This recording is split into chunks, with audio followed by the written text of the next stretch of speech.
Хат тасушы Жұмекен Нәжімеденов. Қара баланың ілгері салған аяғы кері кетеді.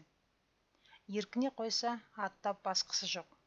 Желкесінен әлдекім түйгіштеп айдап келе жатқандай, алдынан гөрі артына көп қарайды. Шіркін, қазір бет ауған жаққа безіп жөнелсе ғой. Қайда? Ауылдың еңкейген кәрісіне шейін оны таниды. Орам бойында кезіккен бұралқы күшікте құйрығын бірер бұлғап, ілтипат көрсетпей өтпейді. Қайсы бірі қолын жалап, жолын тосады. Осы қызметке ілкі тұрған күндері бір-екеуіне дәм тастағаны барды. Содан ба қара балаға әйтеуір ит үйір. Ит көзінде қадірі әлі мол. Ал адамдар? Сұрамаңыз, олардың бұған деген ниеті ықыласы ықылым болатын. Бір көше жерден жұрт тайлы таяғымен шұбырып алдынан шығатын. Қариялар көздерін сүртіп жолына қарады, бала біткен шулап жолында жүрді. Ұзын обада жөні бүтін жалғыз көше. Қара бала ылғи сол көшемен аяңдайды. Пошты кеңсесі соның бір басында. Қайыс баулы кенеп сөмкесін арқалап шығуақ мұң көшенің екі жағындағы ағаш қақпалар қыр-сыр етіп бірінен соң бірі ашылып жатады. Бұлар күйеулері жаңада кеткен жас келіншектер. Өздері әл азаматтарының аттарын атауға үйренбеген шетінен үркек ұялшақ. Түгеншеден хат бар ма деп те сұрауға батылдар жетпейді. Үміт толы жанарларымен жаутаң-жаутаң етседі. Қайсы бірі есікті айқарада қайырмайды. Білегі сиғандай ғана ашып, не тақтайдың жарығынан сығалайды. Қара бала үлкен жігіт. Жасы сол жылы 12-ге шыққан. Бәрін біледі, түсінеді.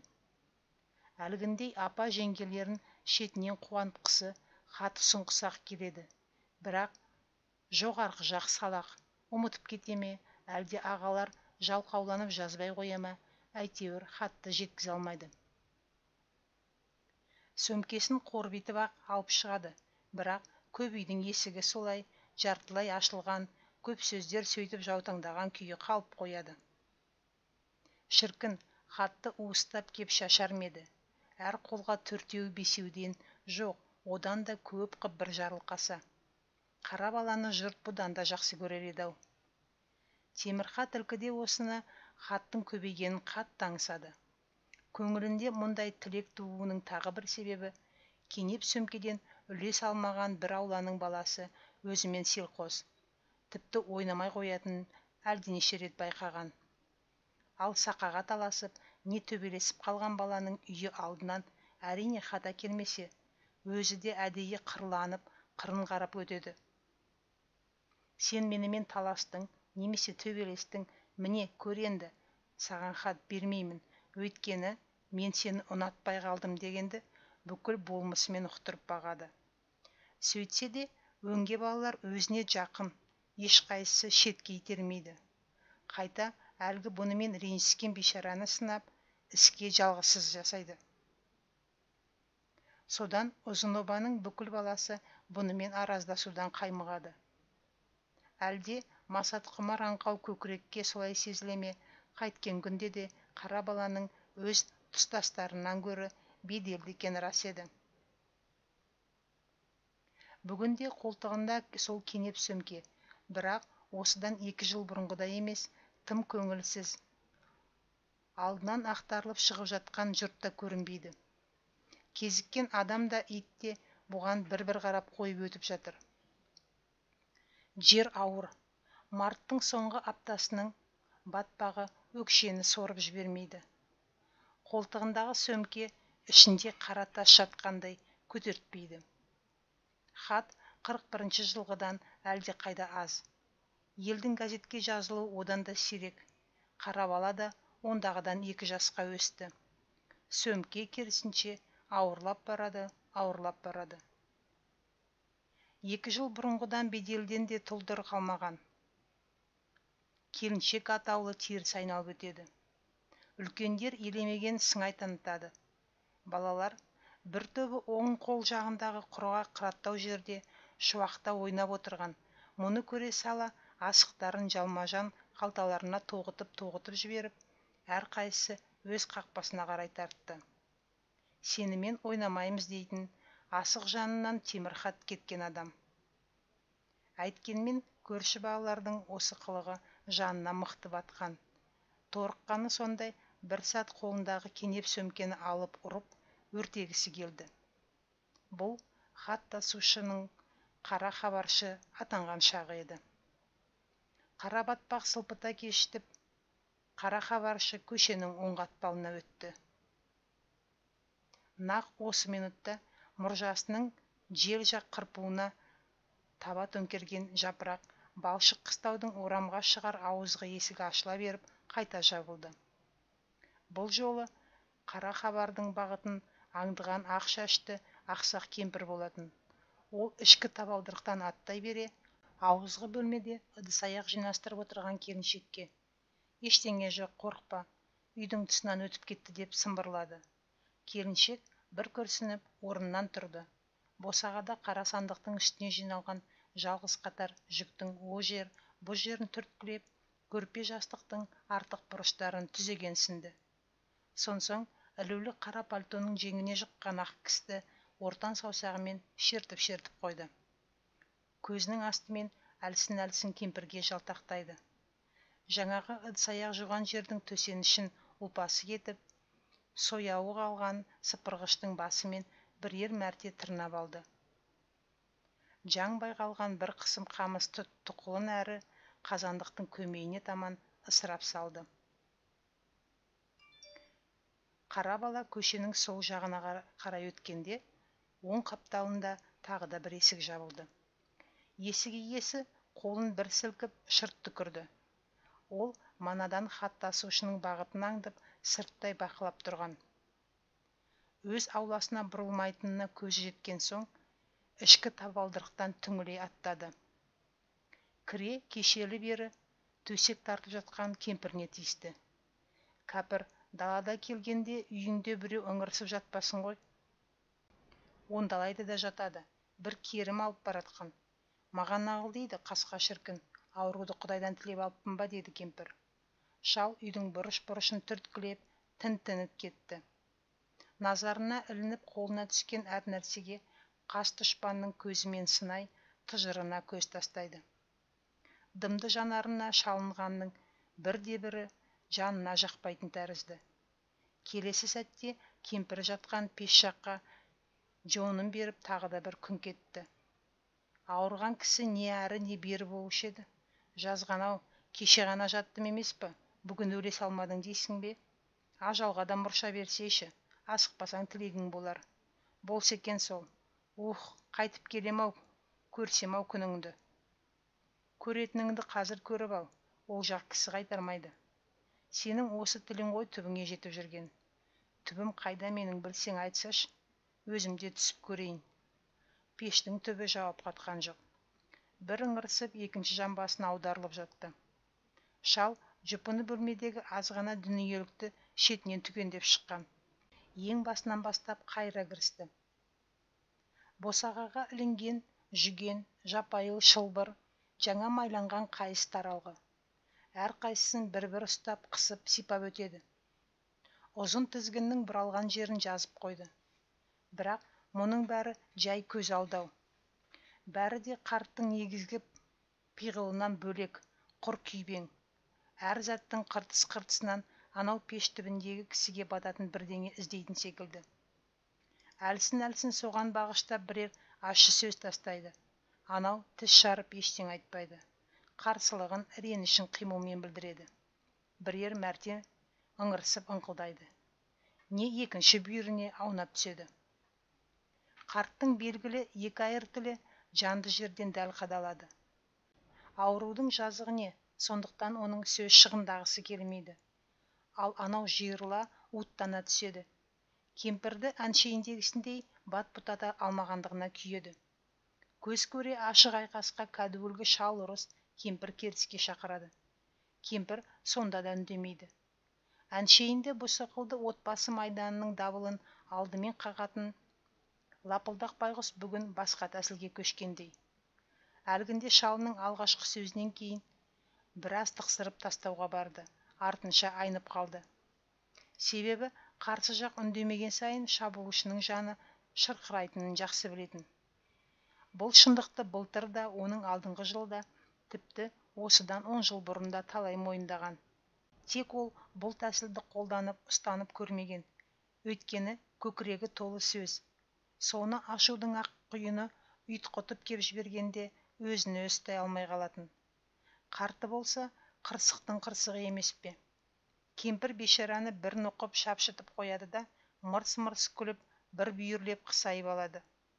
Анау тулаған сайын жаны кіріп жайғаса түседі.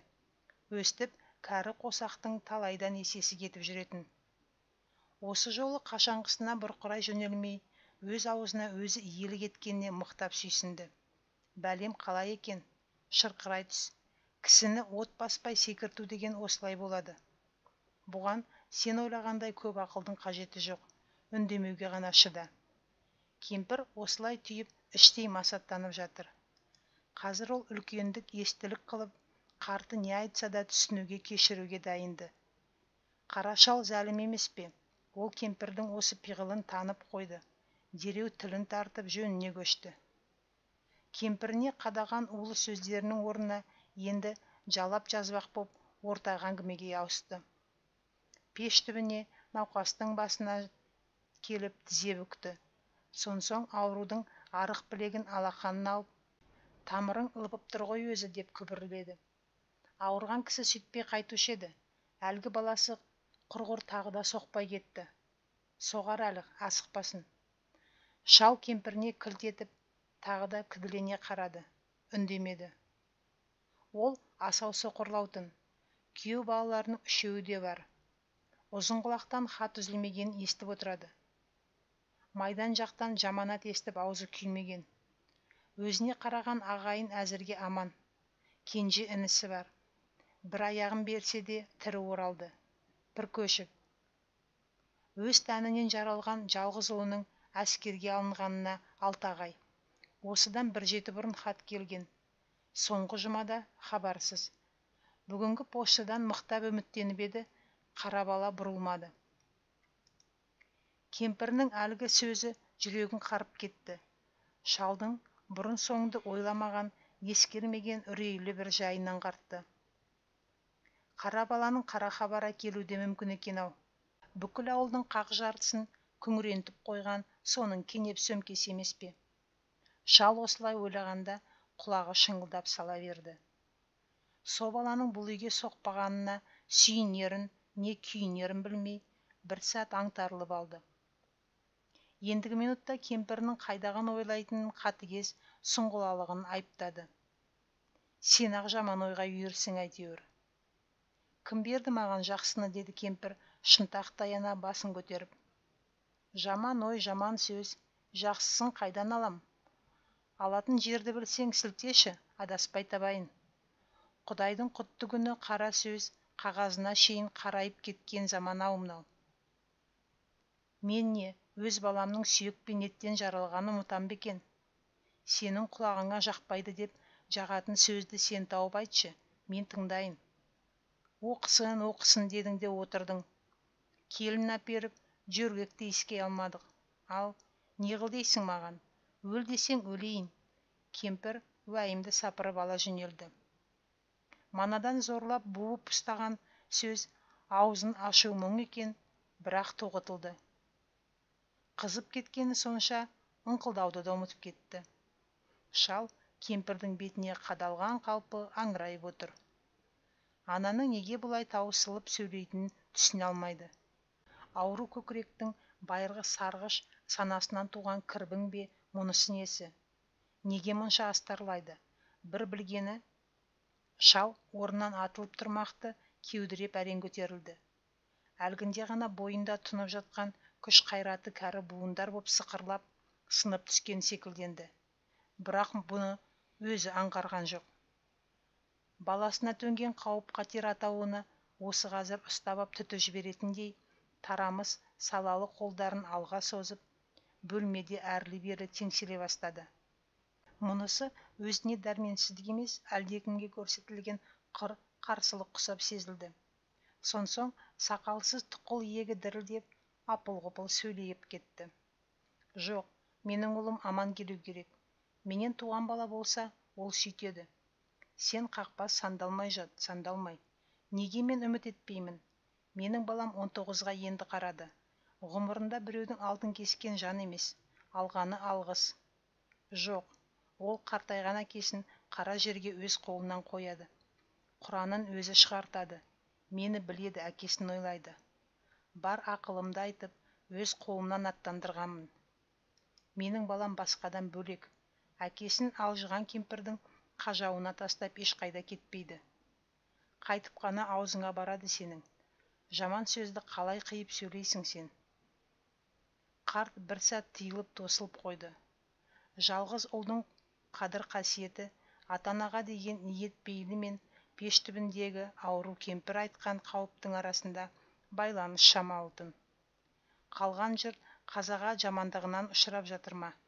Осы бір ой миында жылт еткенде тағы аңырды. Әрі әйел заты дұшпан ғой, кемпірдің алдында бөріктіден еркектен гөрі күйік қаққан қатындарша аузына кергенін көкіді. Содан өзінің осалдық көрсетіп алғанына ұялды. Бірақ айнала беріп қайта толғанғанда тағы да әлденедей бір сұмдықты кемпір білетін бұдан жасыратынға ұқсады. Нақ осы уақытта кемпір керісінше ойлаған. Шал ылғи пошты баланың алдынан шығады. Сондықтан жақсы жаман хабарды да сол бұрын еститіні күмәнсіз. Алла бетін әрі қылсын, ендеше. Қарттың қазіргі халін көре тұрып, қайдан жақсы ойласын. Сүт пісірімдей уақыт өткенде, екі кәрі пеш түбінде күн кетісіп, бір-бірінен суыртпақтап, сыр тартысып отырды. Қара хабаршы әуелде ауылдың сол жақтағы бүйрек бетке көп балаларының бірі болатын. Мұғалім қойған үштікке сырттай бұртаңдағанымен көңіл түкпірінде үштік бағаның өзін қанағат санайтын кішіпейіл кішкене жанды. Әкесі басқарма. Содан да болар бала мінезінің сынықтығы ауыл назарына айрықша шалынды. Әскерге былтыр күзде аттанған ағасы Әбілхат аусарлау. Біреудің бос жатқан құлақ шекесін көрсе, жұдырығы қышитын еді. Бірақ дәл сол азамат алыс жолға салар қайқы тұмсық қара шанаға отырғанда бүкіл ауыл көзіне жас алды. Басқарма басы мен баласын майданға қиып отырған әкенің қатыгездігіне таңдай қағысты. Басқарманың әйелі күйеуіне сеніп қапы қалды. Әйтпесе, аудан барып, баласының орнына басқа біреуді салдыруға құдіреті жететін. Ерінің басқармалығынан тартқан тағы бір зияны 5-ші оқитын кіші ұлы мынау. Темірхат сабақтан бос уақытында жұмысқа жегілді. Жұмысы ауыр емес, хаттасу ғана. Тым құрыса, осы қызметке қой деп қақсаған сол байғұсана. Әйелінің осы өтінішін орындағанда басқарма 6 айлық міндеттемесінен құтылғандай жеңілейе бір күрсінгенді. Тек жеңіл ауырсын кім білсін. Мәкеннің күрсінуі содан былай жиілей берді. Сұр сөмкенің бауы иығынан сырғып бара жатқан, соны түзеп, екі шынтағымен бүйірін қыса, түсіп кеткен шалбарын көтерді. Оң жеңімен танауын бір сүйкеп қайра толғанды. Иә, қара бала ойға шомды. Ойының бәрі өкініш татиды. Алдымен аттаған сайын ауырлап бара жатқан сұр сөмке. Іші толған өкініш дерсің. Осыны әу баста ұстауы бір өкініш. Екіншісі, хат тасығанына мақтанып, қатар құрбыдан айырылғаны. Хат атаулы қуанта бермейді екен. Бұған көз жеткізе алмауы өкініш. Қатармен белгілеп қағаз тізсе, қағаз демекші, ауылда қағаз тапшы еді. Басқарманың баласы өзінде, қара балада әрине лаж бар. Әйткенмен келген хаттардың ішінен 2-3 мәрте қағаз ұрлады. Қайтадан жауап жазу үшін бе, кім біледі. Кейбіреулерінде бірер, кейде тіпті 4-5 парақ қағаз жүреді. Дәптер арасынан салып, бүктесінін жазса, кәдімгі сықырлаған ақ қағаз. Тамаша емес пе? Хаттасу жұмысының бұл қызығынан да тез ажырады. Себебі түсінікті. Өзіне ғана бағышталған құпияның жария болғанын кім ұнатқан. Бір топ жұрт басқармаға арыз етті. Ал поштаның түгел ашып оқуды бұйырған ілкіде Мәкеннің өзі тін. Темірхаттың әлі күнге есінен кетпейді. 41-дің қысы еді. Өзгелерінен гөрі бөліктеу 3 бұрышты хатты қамыс қоралы бір есіктен созылған қолға ұстатып бере кете берген. Анадай барып әлгі үйдің күңіреніп, дауыс айтып жатқанын естіді. Ертесіне әкесі алдына шақырып, шапалақпен жағынан бір тартты. 5-ші оқығанша ақ пен қараны айырмаған ақмақ деп сөкті. Екіншілей хат атауының қатаң тексеріп алмай ешкімге тапсырмауды міндеттеген. Кім біледі, қара хабарды қазаға ұшыраған жанның жолдасы да жаза салады екен. Әскери әкімшіліктің тасқа басып жолдаған қағазы бірден белгілі. Қара бала пошта алысымен ауыл шетіндегі қалың қамысқа жүгіретін. Содан барып ішінде жаманаты барларын қойнына сүңгітеді, қонышына жасырады. Кешке әкесіне табыстайды. Көп жаманат хабар сөйтіп ұзақ сақталынатын. Басқарманың науқан кезінде қаза естіртпейтінін де бір күндері сезіп қалды. Одан сайын шыбыны шырқырады. Дәл қазір көңілі жүдеу, жүрегі жамау. Оң қолдағы жуан бағанның тасасына кеп маңайға сақтана көз тастады. Анау шеттегі арса-арса тақтай есік ашыла түсіп, қайта жабылды. Ар жағынан әлдегім сықалаған сияқтанған соң демін жұтып қарай қалған. Есіктің бір қалыпты сықырлағаны естілді. Қайта жабылып, қайта ашылды. Одан тағы. Көктемнің ынтығып есетін өкпек желі барды. Топсасы қажалған ескі тақта есіктің неге бүйтіп тұрғанын түсінгенде пошташы тағы бір күрсінді. Жалма-жал сөмкесін ашып, бет жағында жатқан, естіртпейді, алдайды деп әкесіне де сенбей қымқырып алып шыққан сұрқай конвертті лып еткізіп қойнына сүңгіте қойды. Келесі жол тапсырармын деп ойлады. Сонсоң кәдімгідей тың ширақ аттап келесі қақпаға таянды. Сөмкесінде жеңіл сезінді. Манадан бері зіл құсап басқан қаратас бір шөкім бұлт болып ұшып кеткен сияқты. Сұр конверт ақсақ кемпірдің жалғыз ұлы Табылдының қазасы еді. Содан бері жұма өткенде марттың 14-і ескіше наурыздың бірі күні қара бала ауыл дәстүрінше ақсақ кемпірге көрісе келген боп конвертті төсек астына ұмыт қалдырды. Сосын әлдене жұмысты сылтау ғып шыға қайқайды. Көшенің таусылыс басына барғанша артына қарайлап беткенді. Темірхат осы жайлардың бәрін ақыл санасынан бөлек басқа бір түйсіктермен сезінеді. Одан сайын аттаған адымы ауырлай қысқара түседі. Пошта дорбасын арқалағалы бері қанша үйге қайғы, қанша қаза әкелді, қанша ананы жесір, қанша баланы жетім етті. Әммесі бір өзінің қайырымсыздығы, қатал, қара бүйректігінен басалғандай, бала өз-өзінен езіліп жасып бітті. Әр 3-ші күн сайын үлестірген хаттарының ішінен ылғи қарасын тізіп ап, сол төңіректе ой толғайды, қайғырады, өкінеді. Бірақ қанша үйге қуаныш татырып, үміт үлестіргенін есепке алмайды. Өйткені көпшілік осынау қалың ел жанына жаманат батып ыңырсығанда кінәлайтыны, сілеп қарғайтыны екі-ақ адам, бірі Гитлер, екіншісі өзі қара хабаршы сияқты. Өзі хақында өзі ойлап тапқан осы бір пікір пиғылдың көкейіне ұялғаны сонша, өзге ойға қыры жоқ, зауқы жоқ. Бұрын сабақтан тараған соң, хат таситыны көңіліне сүйеніш, көкірегіне демеді. Енді соңғы қоңыраудың дауысын естігенде қаралай уайымге азапқа бататын болды. Жайраңдап күліп кіретін пошта кеңсесінің есігін қазір үрейлене аттайды.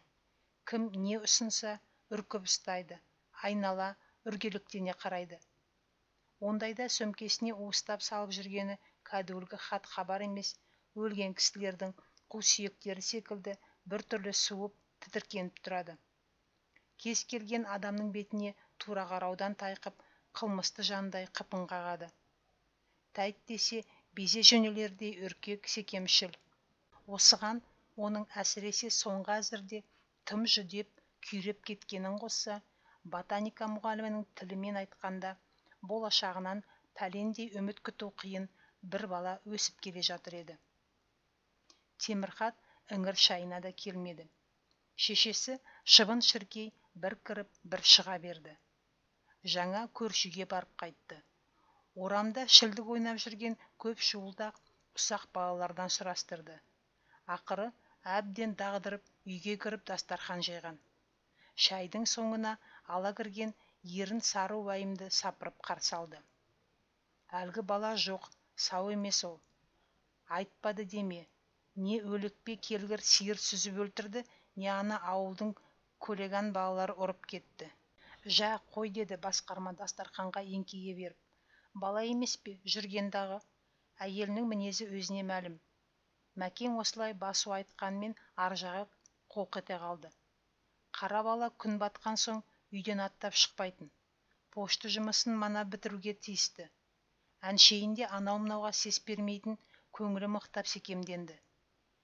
2-3 шыны шаймен шөлін басты да жалма-жан сыртқа шықты. Ай жарық еді. Өр суының толып тұрған кезі. Құбыла беттегі өзек жағасында әлдекімдердің дауыстары естілді. Басқарма солай қарай ұмтылды. Келсе, 5-6 адам үйме-жүйме боп әлденені кергілеп созғылап жатыр. Бұл таяй бергенде бәрі бастарын көтеріп, ішінен бір қарт баяу үн қатты. Ештеңе етпес, Мамытбек шырақ. Бала бір ажалдан қалды. Аздап су жұтып қойыпты. Бір әйел саудырай жөнелді. Апырай, қараш қатені, жел жоқ, дым жоқ. Жаңа ғана әне бір қайыққа мініп тайып бара жатқанын көрдім. Соның арасынша әлдене шолп ете түсті. Қарасам, қайық қалтылдап судың ортасында жүр. Бала жоқ. Ұш, деді мыналарға. Әйел үсті бастары малмандай боп бүрісіп тұрған 12-14 шамасындағы 2 баланы көрсетті. Таяуға қаттырақ басып жіберіп, етпетінен құлаған ғой, жанынан, деп түсіндірді тағы біреу. Хат тасушы баланы үйге көтеріп кіргізді. Төсекке жатқызарда әкесі су киімдерін шешіп жатып, шалбар қалтасынан 4 бүктелген хат тауып алды. Хат Мәкең басқарманың үлкен ұлы Әбілхаттан келген қара қағаз еді.